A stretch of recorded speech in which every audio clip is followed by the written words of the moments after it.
시련은 예고 없이 찾아오는 불청객입니다. 우리 인생에 불어닥치는 흉년은 항상 그런 패턴으로 우리에게 다가와요. 예고가 하지 않아요. 느닷없이 어느 날 갑자기 우리에게 찾아와서 우리를 시험과 고통과 절망에 빠뜨리죠. 그러나 그 흉년을 잘 풀어낼 수 있는 것, 그 풍년을 잘 감당해낼 수 있는 것, 그것이 그 사람의 능력이에요. 그리고 신앙입니다. 우리가 위기가 아닌 그 역경을 다시 한번 기회로 재창조해낼 수 있다면 그 고통이, 그 고난이 역으로 우리의 삶의 희망이 될 수도 있다는 거예요. 흉년이 꼭 나쁜 것인가? 그렇지 않습니다. 하나님의 메시지가 담겨 있어요. 하나님께서 우리 인생에, 우리 가정에 때때로 보내시는 그 고난의 흉년을 통하여서 우리를 아주 멋진 그릇으로 다듬어 가시는 거예요. 얼마나 감사합니까? 이 못난 우리의 그릇을, 뾰족한 부분들을 하나님이 그 고난의 훈련을 통하여서 예쁘게 다듬어 가시는 거예요. 할렐루야. 요셉이 그 대표적인 사람이었습니다. 죽은 줄로만 알았던 이 아들 요셉과 꿈에도 그렸던 이 아버지 야곱이 언제 다시 만나는가? 대략 20년이 지나고 그 지방에 내린 언제 만나요? 흉년의 때에 만나요. 여러분, 그러니 흉년이 나쁜 것이 아니에요. 그토록 보고 싶었던 아들, 사랑하는 아버지를 형통한 시기에 제외한 것이 아니라 그 나라에 임했던 극심한 흉년의 때 이 이산 가족이 상봉하게 되어지는 기쁨에 있었다라는 거예요. 고난이 우리를 죽이는가? 절대로 우리를 죽이지 못합니다. 할렐루야.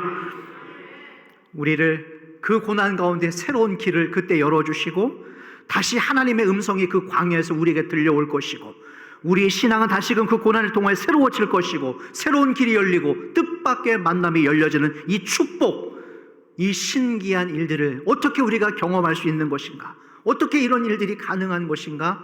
저와 여러분들이 하나님의 섭리 안에 있기 때문이에요. 우리 눈에 보이지 아니하시지만 하나님의 그 섭리의 능력의 손 안에 우리가 지금 담겨져 있기 때문에 이런 일들이 가능하다는 것입니다. 우리 아까 찬양했잖아요. 이것이 나의 간증이요, 이것이 나의 찬송일세. 나 사는 동안 끊임없이 구주를 찬송하리로다. 다 같이 해볼까요? 이것이 나의 간증이요, 이것이 나의 찬송일세. 나 사는 동안 끊임없이 구주를 찬송하리로다. 할렐루야. 오늘 본문에 아주 참 평안하고 행복했던 가정에 느닷없이 큰 흉년이 찾아옵니다. 갑자기 아버지가 돌아가셨어요. 아버지만 돌아가신 것이 아니라 두 아들도 아버지를 따라 함께 죽습니다. 그 남겨진 가족들, 세 여자가 감당해야 됐던 그 혹독한 현실. 여러분, 지금하고 3000년 전에 과부가 살아간다는 것은 여러분 비교 불가, 우리의 상상을 초월합니다. 당장 죽을 수밖에 없는. 그때 과부, 3000년 전에 과부의 인권은 없었어요. 남자들이 집안에 다 죽고 남은 3명의 여자들이 혹독한 현실 앞에서 살아갈 수밖에 없는 처절하지만 아주 감동적이고 은혜의 이야기를 오늘 여러분들과 함께 나누기를 원하고 그 은혜의 현장 속으로 여러분들을 초청합니다. 내일부터 더 좋은 일이, 아니 이후로부터 더 좋은 일이 있을 거라고 그랬죠? 그 은혜가 우리 삶 가운데 임하기를 축원합니다. 1절 말씀입니다. 제가 읽어볼게요. 이때를 기억하십시오. 사사들이 치리하던 때에 그 다음에 뭐예요? 거기까지만. 이 말씀을 보세요, 여러분. 사사들이 치리하던 때 그 땅에 뭐가 찾아왔어요? 흉년이 찾아왔어요. 됐습니다. 여러분, 성경 안에서 하나님께서 우리에게 보내주시는 이 흉년은 아무 의미 없는 것이 아니에요. 반드시 하나님의 섭리와 메시지가 담겨져 있습니다. 이 고난의 흉년을 통하여서 우리의 삶을 새로운 길로 이끄시기도 하고, 우리의 영안과 닫혀진 귀와 마음의 문을 활짝 열게 하시면서 우리의 삶이 새로운 길로 전환해야 되어지는 놀라운 전환점이 되신다라는 거예요. 하나님께서 오늘 이 땅에 흉년이 찾아왔다라고 하는 이 사실을 시작으로 해서 놀라운 섭리를 이 가정 속에 베풀어 주시는 거죠. 아브라함이 살았던 때에도 기근이 있었고요, 요셉 때에도, 야곱 때에도, 다윗 때에도, 지금 이때도 언제든지 항상 우리의 시대에는 기근이 찾아옵니다. 그러나 중요한 것은 그 흉년 때문에 우리가 굶어 죽었는가?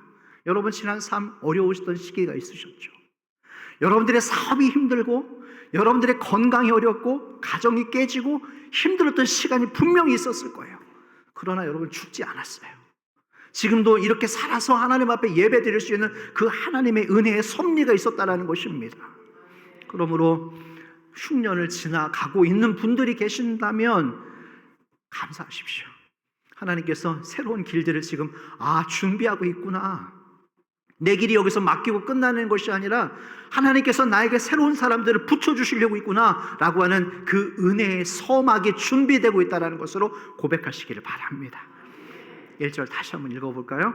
처음부터 시작. 사사들이 치리하던 때에 그 땅에 흉년이 드니라. 유다 베들레헴의 한 사람이 그의 아내와 두 아들을 데리고 모압 지방에 가서 거류하였는데, 유다 베들레헴의 한 사람이 그의 아내와 두 아들을 데리고 모압 지방, 이방 민족입니다. 이방 땅입니다. 모압 지방에 가서 거류하였는데, 2절 그들이 누구인가? 시작. 그 사람의 이름은 엘리멜렉이요 그의 아내의 이름은 나오미요 그의 두 아들의 이름은 말론과 기련이니 유다 베들레헴 에브라 사람들이더라. 그들이 모압 지방에 들어가서 거기 살더니, 왜 성경이 이 엘리멜록 집안의 출신과 사는 지방을 또 왜 모압 지방으로 갔는지 왜 이토록 자세하게 기록했는가? 이유가 있죠. 됐습니다. 자기의 정들었던 고향을 뒤로 하고 새로운 땅으로 이민 가서 살 수밖에 없었던 이유가 있었어요.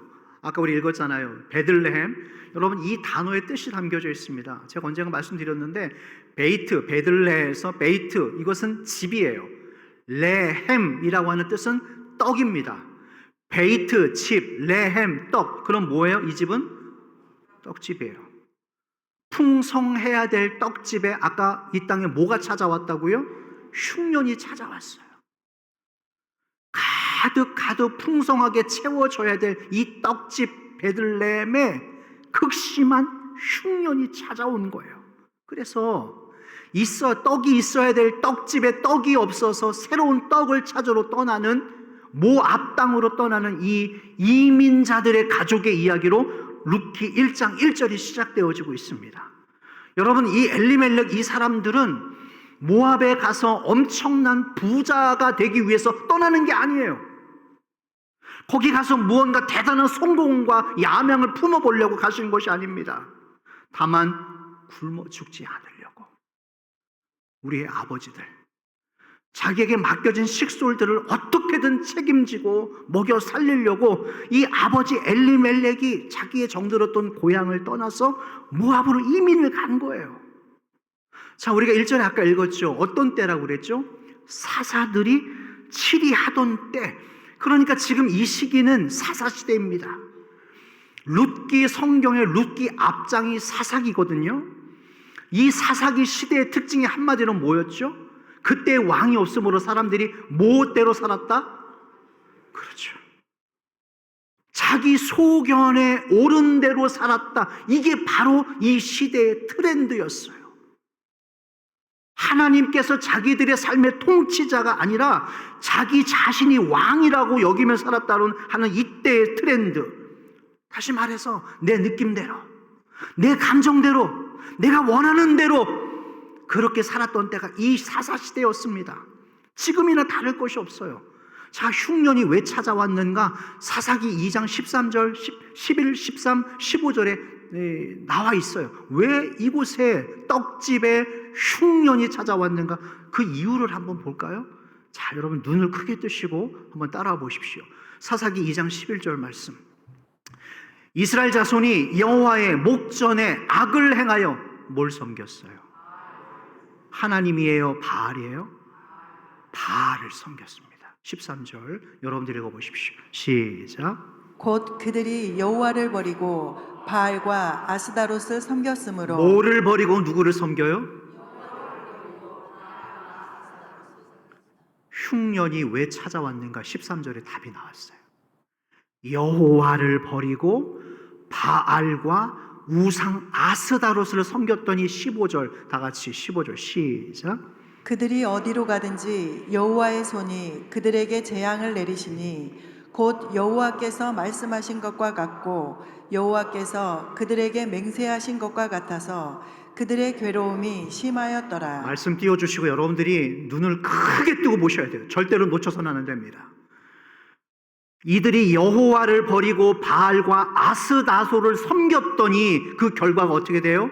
그들이 어디를 가든지 여호와의 손이 그들에게 뭘 내리셔요? 복이에요? 재앙이에요? 여호와를 버렸더니 여호와의 손이 어디를 그들이 가든지 재앙을 내려서 마지막 구절 그들의 뭐가 심했습니까? 됐어요. 이게 바로 흉년의 원인입니다. 다른 데서 원인을 찾지 마셔요. 지금 우리 삶의 이 다방면에서 찾아오고 있는 흉년의 원인이 무엇인가? 답 나왔어요. 13절 그들이 여호와를 버렸다. 그래서 그들이 어디를 가든지 하나님이 그들에게 재앙을 벌이시는 거예요. 이런 생각 때로는 들죠. 하나님 왜 우리 집은 안 되죠? 왜 내 삶은 이렇게 무너지죠? 하나님 왜 이렇게 열매가 더딘 거죠? 다시 한번 생각해 보세요, 여러분. 여호와를 버렸더니 하나님을 떠났더니 그들이 어디를 가든지 하나님이 그들에게 재앙을 내리셨다라는 이 구절을 여러분 오늘 가슴속에 잘 한번 되새겨 보셔요. 하나님이 그래서 이 가족들을, 이 엘리멜렉의 가족을 팔짱 끼고 그래 쌤통이다 니네 한번 고생해봐라 관망하시는가? 그렇지 않아요. 여러분 오늘 우리의 삶에 흉년이 왔는가 안 왔는가 이게 중요한 게 아니에요. 우리는 그 고난에만 당장에 주목을 하게 되어졌는데 아니요. 중요한 원리를 하나 가르쳐 드릴게요. 제 아무리 큰 흉년이 찾아와도 그 흉년 속에서도 여전히 하나님의 은혜를 입는 사람들이 있어요. 이게 신기하죠. 이게 정말 신기하죠. 이게 너무나 중요한 원리예요. 늘 그랬지만 지금도 불황이에요. 자영업 하시는 분들 진짜 대단해요. 이 어려운 시기에 지금 자영업 하시는 분들 정말 대단하십니다. 지금 여전히 불황이에요. 불황. 우리에게 호황은 없었어. 그런데 불황이라고 해서 모두가 사실 다 불황은 아니에요. 그렇죠? 호황인 데 있어요. 잘 되는 데 있습니다. 여전히 이 기근 속에서도 여전히 하나님의 은혜를 누리고 평강을 누리고 호황을 누리고 복을 누리는 사람들이 있다는 거예요. 주인공들이 되십시오. 사모하십시오. 쟁취하십시오. 그 복이 흘러가기를 축원합니다. 그들이 누군가? 오늘 본문의 사람들이에요. 잘 살아보겠다고 갔는데 남편이 죽었어요. 아버지가 죽었어요. 가장이 죽었어요. 이 얼마나 기가 찰 노릇이에요. 자, 2절 다시 한번 읽어볼까요? 2절 다시 한번 읽어보십시다. 시작. 그 사람의 이름은 엘리멜렉이요 그의 아내의 이름은 나옴이요 그의 두 아들의 이름은 말론과 기럯이니 유다 베들레헴 에브라 사람들이더라. 그들이 모압 지방에 들어가서 거기 살더니 이 사람들이 모압 지방에 새롭게 정착했습니다. 이렇게 말했겠죠. 됐어요. 여보, 이제 우리 여기 새롭게 이사 왔어서 문화도 다르고 언어도 다르고 다 풍습도 틀려서 힘들겠지만 그래도 여보 고생스럽겠지만 우리 새 출발 한번 합시다. 여보 당신만 믿을게요. 우리 한번 잘해 보십시다. 그런 기대와 희망을 가지고 열심히 뭔가 살아보려고 했는데 하늘도 무심하시지. 이처럼 부푼 기대를 가지고 새롭게 시작한 이곳에서 남편이 먼저 아버지가 돌아가신 거예요. 3절 읽어보십시다. 다 같이 시작. 나오미의 남편 엘리멜렉이 죽고 나오미와 그의 두 아들이 남았으며 졸지에 과부가 됐어요.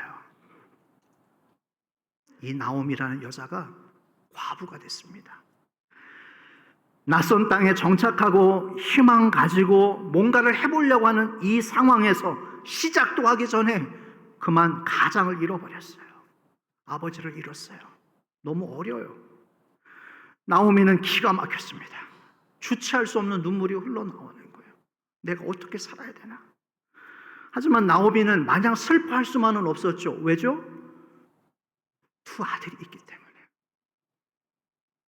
이 어른 것들을 두고 세상을 뜰 수가 없는 거예요. 어떻게든 이 엄마로서, 어머니로서 이 아이들을 먹여 살려야 되는 거예요. 살아가야 됩니다. 그렇게 시간이 지나가죠. 나오미가 굳은 결심을 하고 이 아이들을 잘 키워요. 이 아이들이 두 아들이 장성해서 모압 여자들 만나서 장가가서 가정을 이룹니다. 이제 곧 손주들도 태어나겠죠. 이제 그야말로 손주들 재롱 보면서 이제 뭔가 좀 한숨 놔야 될 때 또 엄청난 흉년이 이 가정에 찾아와요. 기가 막힐 일이 일어납니다. 그게 뭐예요? 4절 5절 읽어보십시다. 4절 읽어보겠습니다. 시작. 그들은 모압 여자 중에서 그들의 아내를 맞이하였는데 하나의 이름은 오르바요 하나의 이름은 루시더라. 그들이 거기에 거주한 지 10년쯤에 10년이 지나가요. 아버지가 돌아가시고 10년이 지났는데 이제 좀 뭔가 좀 될 때쯤에 5절 한번 읽어보십시다. 시작. 말론과 기럨 두 사람이 다 죽고 그 여인은 두 아들과 남편의 뒤에 남더라. 아들들이 죽어요. 우리 교인들 중에서도 좀 죄송한 말씀입니다만 자녀분들을 먼저 세상에 떠난 분들 계시죠? 제가 그분들 신방 가면 자녀들 얘기만 하면 벌써 눈물이 막 흘려요. 10년이 되든 20년이 되든 30년이 되든 부모들은 그러나 봐. 자식을 가슴에 묻는 거예요. 그래서 울어요. 그 자식들 생각하면. 여러분 오늘 이 가정에 남자 셋이 다 죽었어요. 아버지가 죽었고 그 사랑하는 두 아들이 다 죽었어요. 여자 셋만 남았어요. 이 집안에. 과부 셋이 된 거예요. 정말 현실이 너무나 잔인하죠. 여러분 현실은 우리의 감정을 이렇게 알아주지 않아요. 내 상황을 알아주지 않아요. 이렇게 세상살이가 현실이 이렇게 잔혹한 거예요. 얼마나 힘들었을까요? 얼마나 괴로웠을까요? 나오미는 기가 막혔습니다. 두 아들마저 떠나버린 이 상황, 이 비참한 현실을 바라보면서 자기 자신을 자책해. 어머님들이 그러잖아요. 내 죄다. 나 때문이다. 내가 어리석어서. 우리 집안이 뭐 때문에 이렇게 꼬였는가? 우리 집안에 왜 이런 고생들이, 이런 아픔이 있는가?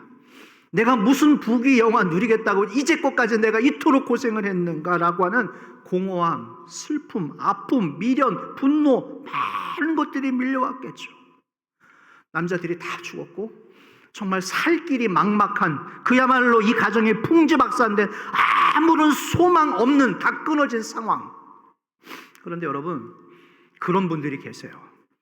이 나오미의 집안처럼 모든 상황이 다 막혀져 있는 벼랑 끝에서 낭떠러지 끝에서 하나님을 만난 분들이 분명 있을 겁니다. 그런 모습으로 하나님의 음성을 들으셨던 분들이 분명히 이 자리에 계실 거예요. 그런데 중요한 것은 그런 낭떠러지 끝에 계셨던 분들에게 더 큰 은혜가 임한다라는 거예요. 그러므로 힘을 내세요. 그러므로 더 좋은 일들이 일어날 거예요. 간혹 이런 분들이 있어요. 하나님, 목사님, 하나님이 저에게 이런 축복 주셨고요, 자녀들에게 이런 복 주셨고, 재산에 복 주셨고, 다 잘 풀렸고, 다 좋아요. 다 좋아요, 여러분. 그런데 우리 이렇게 한번 적용시켜 볼까요? 내가 복이라고 누렸던 그것들을 어느 날 그 구약 성경의 욥처럼 하나님이 내 것을 다 가져간다고, 하루아침에 가져간다고 생각해 보십시오. 내 건강, 내 재산, 내 심지어 자녀들까지 싹 거두어간다고 한번 생각해 보세요. 그때에도 우리가 정말 감사할 수 있을까요? 우리가 그때도 변함없이 하나님을 찬송할 수 있을까요? 내가 그렇게 꼭꼭 숨겨뒀던, 쌈짓돈처럼 숨겨놓았던 그것들을 하나님이 어느 날 하루아침에 그것들을 다 거두어 가실 때, 그럼에도 우리가 정말 찬송하고 감사하고 기쁘게 여길 수 있을까요? 욥이 그때 당시에 고백했던 그 고백을 한번 들어보시겠어요? 욥기 1장 21절 말씀입니다. 제가 읽어볼게요. 이르되 내가 모태에서 알몸으로 나와 싸운즉 또한 알몸이 그리로 돌아갈지어라. 주시니도 여호와시요 거두시니도 여호와시오니 여호와의 이름이 찬송을 받으실지니이다. 주시니도 거두시니도 여호와 이름이 찬송을 받으실지니이다. 욥은 이런 신앙의 사람이었습니다. 주시니가 하나님이시며 거두가시니가 하나님.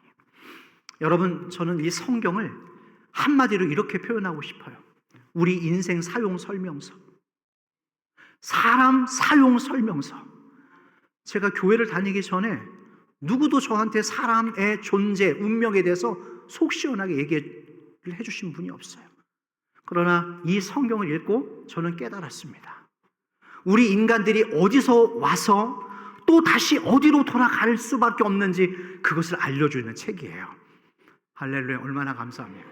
우리가 어디에서 와서 어디로 다시금 돌아가는지, 아무런 소망이 없었던 이 나오미의 가정 속에 드디어 구원의 빛 한 줄기가 비치기 시작해요.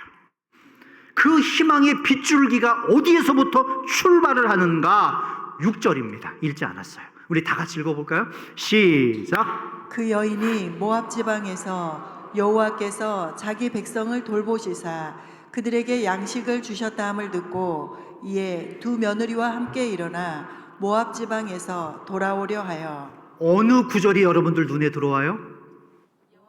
여호와께서 자기 백성을 뭐 하셨다? 뭐 하셨다? 여호와께서 자기 백성을 뭐 하셨다? 바로 이 구절입니다. 이 사방이 막혀서 세 과부만 남은 이 가정 속에 주시는 말씀, 여호와께서 자기 백성들을 돌보시사 그들에게 양식을 주셨다. 쉽게 말해서 하나님이 찾아가셨다라는 거예요. 저는 오늘 여러분들의 가정 가문에 하나님의 신방이 있기를 축원합니다. 하나님이 찾아오시는 그 순간부터 구원의 한 줄기 빛이 임하는 거예요. 그래서 그 모압을 떠나 다시 어디로 돌아가요? 고향 베들레헴으로 돌아갑니다. 있어야 될 떡집에 떡이 없었던 그 떡집으로, 베들레헴으로 하나님의 약속의 말씀을 듣고 다시 돌아가는 거예요. 상황이 나아진 건 없죠. 하지만 하나님의 말씀이, 하나님의 회복하심이, 하나님의 신방이 나에게 찾아오면 다시 일어나게 되는 거예요.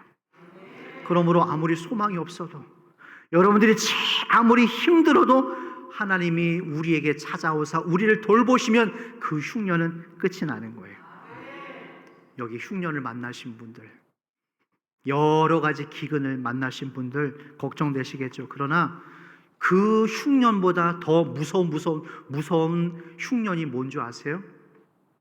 우리는 당장 물질 흉년, 재물, 건강, 자녀들 이런 흉년만 생각하지만 여러분, 그것보다 더 무서운 흉년이 뭔지 아세요? 바로 우리 신앙의 흉년이에요. 내 믿음의 신앙, 내 믿음의 기근, 하나님과 나와의 관계가 일어난 이 기근이 사실은 더 무서운 겁니다. 사람들이 없는 것에만 지금 주목하지만 아니에요. 오늘 여러분들의 신앙을 점검해 보십시오. 나와 하나님과의 관계가 풍년인지 흉년인지를 다시 한번 점검해 보세요. 요한복음 15장 5절에 이런 말씀이 있어요. 요한복음 15장 5절, 나는 포도나무요 너희는 가지라. 그가 내 안에 내가 그 안에 거하면 사람이 뭐를 어떻게 한다고요? 열매를 많이 맺나니. 다 같이 나를 시작. 나를 떠나서는 너희가 아무것도 할 수 없음이라. 흉년을 만난 분들, 신앙의 흉년을 만난 분들, 이 구절을 기억하세요. 마지막 구절. 나를 떠나서는 너가 아무것도 할 수 없을 것이다. 됐어요. 쉽게 말해 볼까요? 너 내 손 안에 있어. 이 말이에요. 너 내 손 위에 있다. 너는 나를 떠나서는 아무것도 할 수 없을 거다라고 하는 이 말을 여러분 잘 기억하십시오. 오늘도 여전히 많은 사람들이 그 떡집을 떠나서 모압으로 가서 어떻게 하면 내가 먹고 살 수 있지? 어떻게 하면 내가 더 성공할 수 있지? 방황하는 사람들에게 주시는 말씀이 무엇인가? 너 나 떠나서는 아무것도 할 수 없어. 너 내 손바닥 위에 있어 라는 말씀을 기억하시기를 바랍니다. 요한복음 6장 35절, 이 구절 다 같이 읽어보십시다. 시작. 예수께서 이르시되 나는 생명의 떡이니 내게 오는 자는 결코 줄이지 아니할 터이요 나를 믿는 자는 영원히 목마르지 아니하리라. 이 말씀이 얼마나 명쾌해요. 보세요. 나는 생명의 떡이다. 내게 오는 자는 어떻게 해야 돼요? 결코 줄이지 아니할 터요. 나를 믿는 자는 어떻게 돼요? 영원히 목마르지 아니할 거예요. 이 은혜가 있기를 축원합니다. 해남 중앙교회요, 축원합니다. 그때 우리는 어떤 흉년이 찾아와도 두렵지 않은 거예요. 긴 명절 지나갔어요. 명절 전에는 한껏 들떠 있고 참 좋지만 지나가고 보면 허전해. 그렇죠? 이 먹고 노는 게 그닥 큰 의미가 없어요. 이번에 명절 때 가족들 만나셨을 거 아니에요? 주변에 아직 믿지 않는 부모, 형제, 친제들 많이 있으시죠? 그분들을 보면 왜 이렇게 눈물이 날까요? 왜 이렇게 아픔이 올라올까요? 그분들 세상으로 인간적으로 보면 다 뭐 한 자리 차지하고 잘 살고 잘 먹고 불편한 거 없지만 왠지 그들 안에서 느껴지는 그 영적인 공허함. 우리 부모, 우리 형제, 내 형제 자매들 보면 이렇게 눈물이 나. 그들 안에서 느껴지는 영적인 공허함. 아직 주님을 믿지 않고 거부하고 있는 그들의 불신앙. 우리의 마음이 한편이 저려오는 거예요. 왜 그 사람들을 볼 때마다 우리가 이렇게 아파오는가? 그것은 그들 안에 영적인 흉년이 찾아왔기 때문이에요. 극심한 흉년과 기근 안에서 지금 이 사람들이 방황하고 있는 거예요. 그래서 우리 마음이 아픈 거예요. 남 얘기할 것 없이 우리 자신을 봐도 그렇죠. 때로 우리 자신이 너무나 초라하게 느껴질 때가 있어요. 내가 지금 뭘 하고 있는 것인가? 내 안에 연약함, 패역함, 두려움, 불신앙 때문에 때로는 우리 자신을 보면서도 내가 너무 불쌍해. 내가 지금 누굴 위해서 뭐 때문에 이렇게 고생하고 있는 것이지? 라고 하는 아픔이 우리 안에 있다라는 거예요. 예수님이 제자들과 함께 배를 타고 바다를 건너가실 때 풍랑이 만나잖아요. 예수님과 함께 배를 탔어도 풍랑은 피해갈 수가 없습니다. 마찬가지로 여러분, 우리 인생에 어찌 흉년이 없겠어요. 우리는 오늘도 저마다 다른 흉년을 지나가고 있고요. 여전히 풀리지 않는 문제들을 지금 우리는 떠안고 살고 있습니다. 그러나 오늘 이 말씀을 기억하세요. 이 나오미 가정보다 더 극심한 흉년을 만난 분들이 지금 이 자리에 있나요? 가족 셋을 잃어버렸어요, 한날에.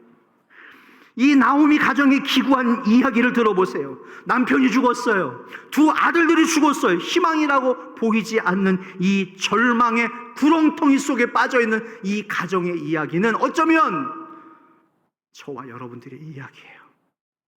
도무지 살 소망이, 희망이 보이지 않는 이 아픈 가족들의 이야기는 어쩌면 오늘 여러분들의 이야기고 여러분의 가정의 이야기고 자녀들의 이야기일 수 있어요.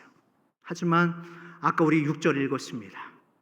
이 절망의 상황 가운데 하나님께서 이 사람들의 고통 고통 소리를 들으시고 새로운 은혜를 베풀기를 원하는 이 회복의 이야기, 그 주인공들이 되기를 축복합니다.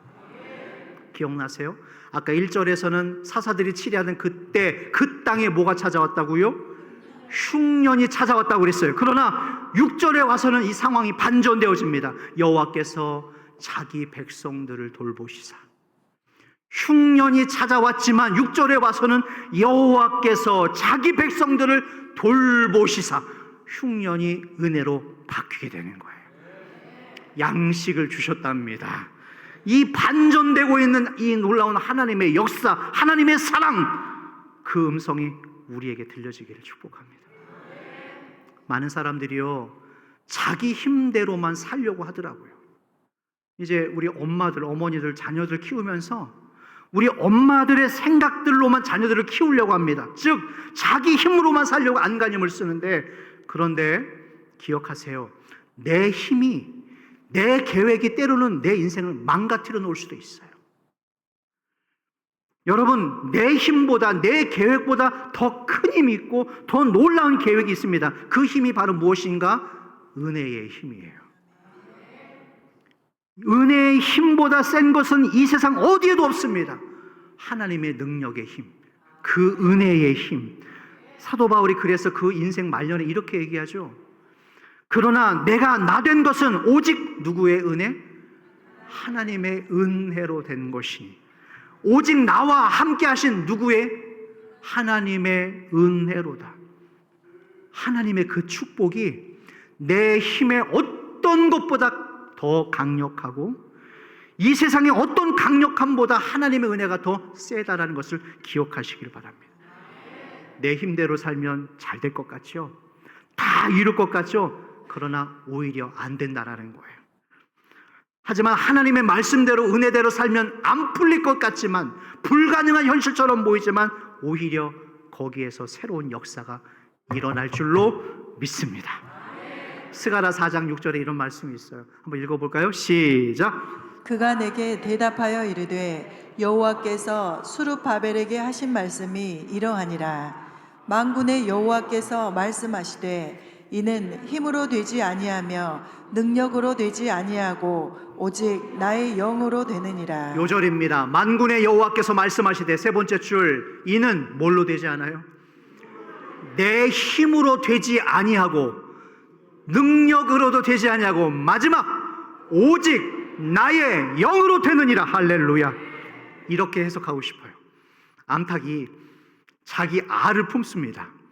그 알을, 암탉의 알을 뺏어가지고 내가 내 옷주머니에 넣는다고 아무리 가지고 있어봤자 그건 병아리로 태어나질 않아요.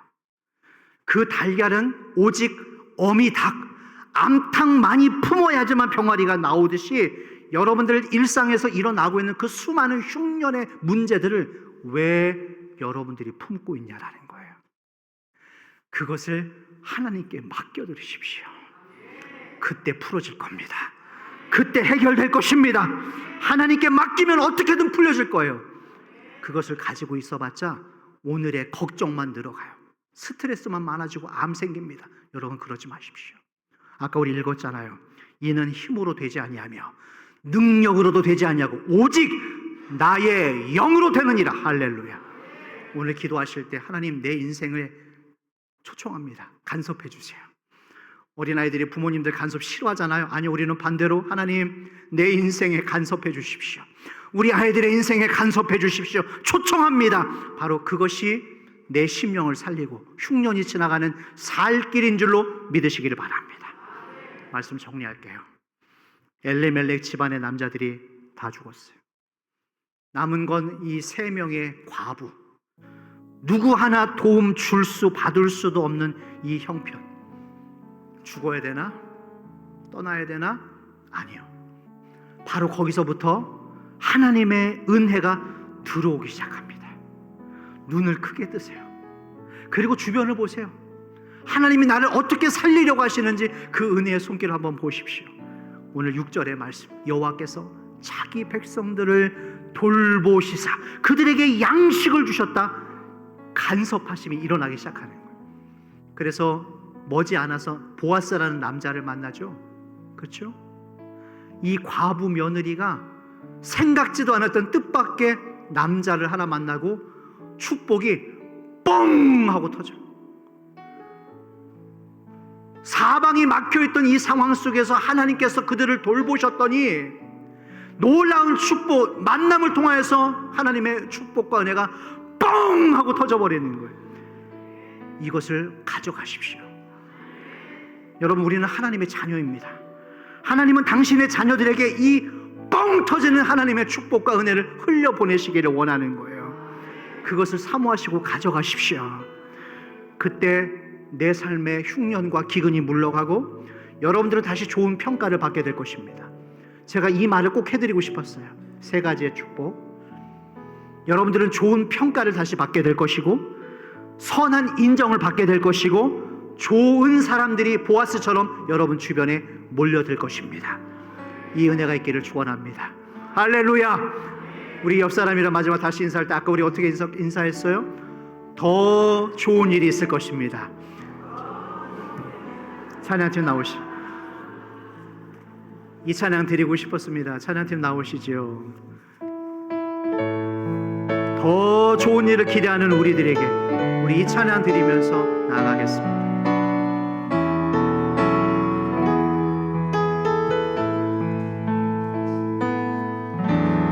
왜 나만 겪고 불평하지 마세요.